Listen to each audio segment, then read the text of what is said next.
Alrighty guys, today's episode is a Game of Thrones themed episode, and of course you guys know I didn't watch any of season 8 and I held out and I did it all in one go, so that's exactly what this episode is about, but it's also about a Game of Thrones giveaway. I have a Koyo badge, pin, whatever you want to call it here from the beautiful Koyo store, and if you go down in the description below you can get a chance to enter and win this one, so make sure you tune into the full video and check in the description below.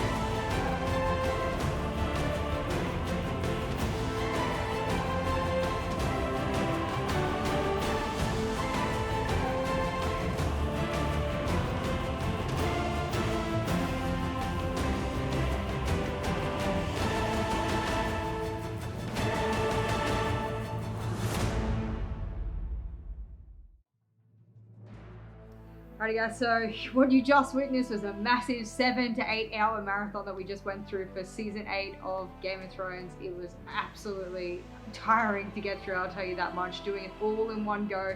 I made sure that I didn't get any spoilers and waited all the way until all the episodes were out so that we could do this project. We hope you liked it.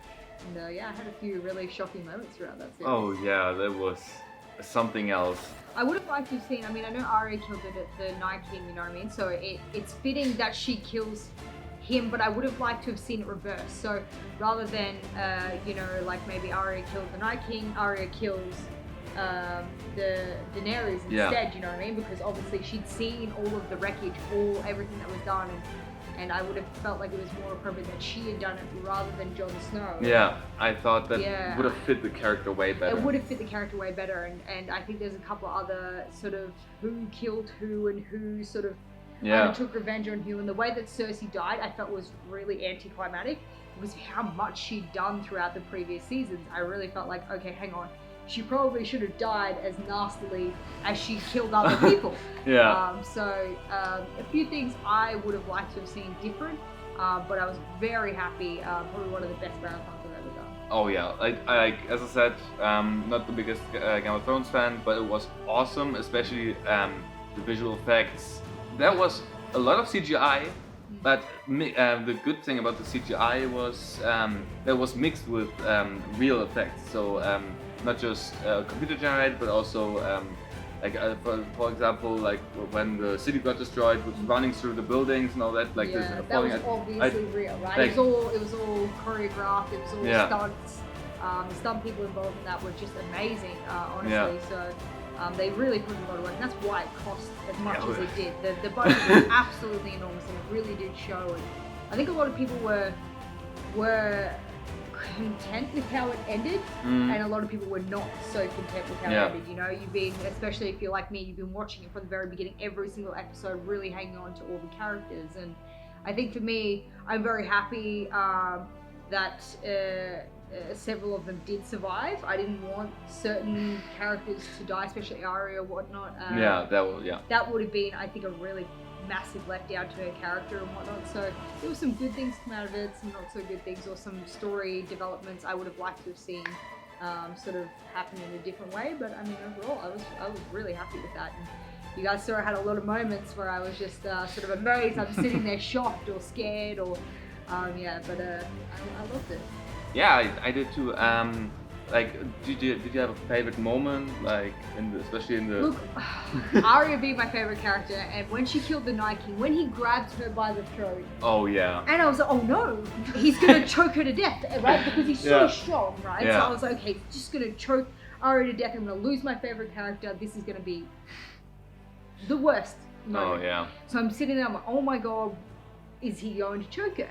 And then she drops her knife and then catches it midair and then stabs.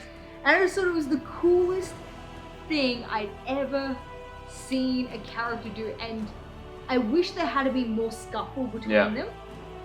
But it's kind of fitting that it was as eloquent and as ninja-like as it was, because it fit both the characters, both the Night King, who he's very statured, he doesn't look like a fighter, a scuffler. He wouldn't be that kind of. He just ends people in like that.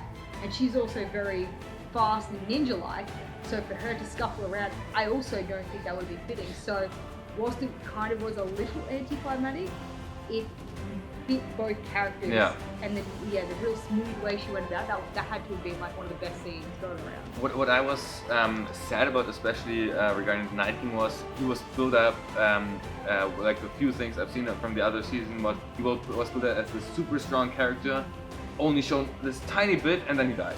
So he like the power he actually has was like with the reviving all the people, but not really shown, like not in a fight, even though as you said, he's not the character who would have like fought with 20 people and then something, but like maybe go through the battlefield and he just wrecks everybody, and then but like shown how strong he is and have the whole power build up and not be so, and then he just got stabbed. And, like, no, I agree. It was cool, but it was just like a little disappointing because it was such a cool, especially villainous character, which was like, damn, and then he was just gone. Yeah, no, I agree. One of the best villains in any show that I've sort of come across. Really, really terrifying without having to look terrifying. It's not like he looked too scary. It's that he gave off vibes and the chemistry that he was so powerful. You didn't need to see it to know, kind of. You just felt that eminence from him. So I kind of liked that, but I would have liked to have seen more of his ability, his power, I guess.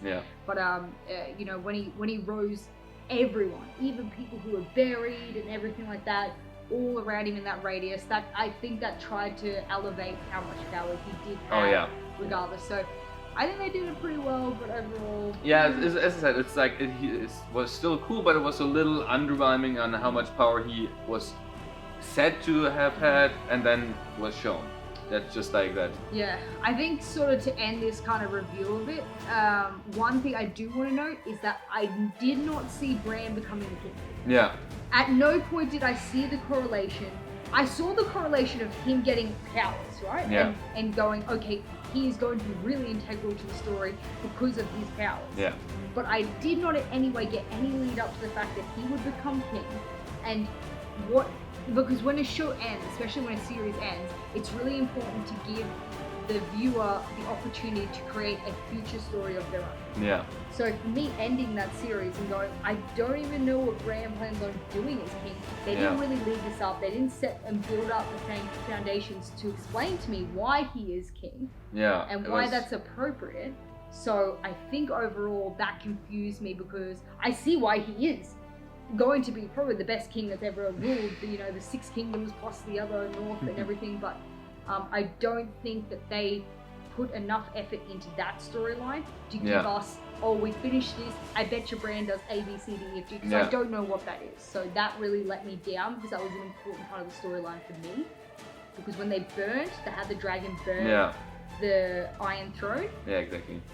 That was symbolic of them saying, oh, it doesn't exist anymore. There's no ruler, there's no dictator. And then that's not enough. And then they just go on, well, we actually do have another ruler. But wait, we need a king. But we symbolically got rid of the Iron Throne, but we still need a king who rules and has the same setup and the same thing.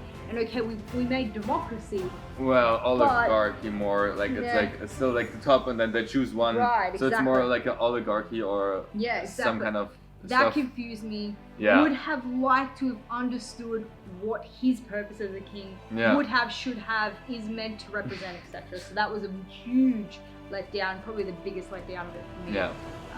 And because we won't get any more, I kind of feel like. Well, there's some side stories coming. I think like some side, but I don't think they're actually gonna touch on the end or the actual end of the storyline from the TV show. So that's a little. For me, he was like, I thought he was like, the idea of him being king totally made sense. But I just, as you said, it just, he didn't have character. He was missing motivation. He was, and like even at the end, he didn't even say. He just said, I don't want to be a king either. When he was. But he knew he would be. Exactly, and so it was just like what was that about? It was just like, all just him sitting there, yeah, I know I'll be king. Just stop talking, everybody, and like don't. He didn't say anything. It was just like the silent acceptance, but not displayed at all. It's just like he sat there, okay, I'm not king, and that was it. That was like, even if he had have said like some kind of quote or something to say like, the necessity in this will create future generations to come that will see a brand new world. Yeah. Some quote, some kind of something to go, okay, so he's in position as the new ruler. And he will actually he's necessary do something. Because he knows that he will create future generations of a new world or yada yada yada. Nothing. Yeah. So it really felt let down by that. Such a shame, because being the ruler was pretty much the entire point of Game of Thrones. It's a Game of Thrones. Yeah. I want to know why people are on the fucking throne. Please. So guys, that was our beautiful and first and I'm not going to say only, because if you guys like this, you can request below in the comments. You just say, look, I want more of this. I can do more marathons. You guys know that I have like stamina to like game and watch shows and movies, and I can totally do it. But I tell you what, it took it well out of me tonight. Oh, so yeah. It was a long day of filming, a long day of eating snacks. So hard eating snacks the whole day. So hard, guys. Oh my god. Woo. But if you want more of it, you want some kind of content like this, or you just want different content, make sure you put it down below. Subscribe, like, do all those beautiful things for me, and support me however you can, because it means the absolute world. Thank you for tuning in, guys, and I'll see you very soon.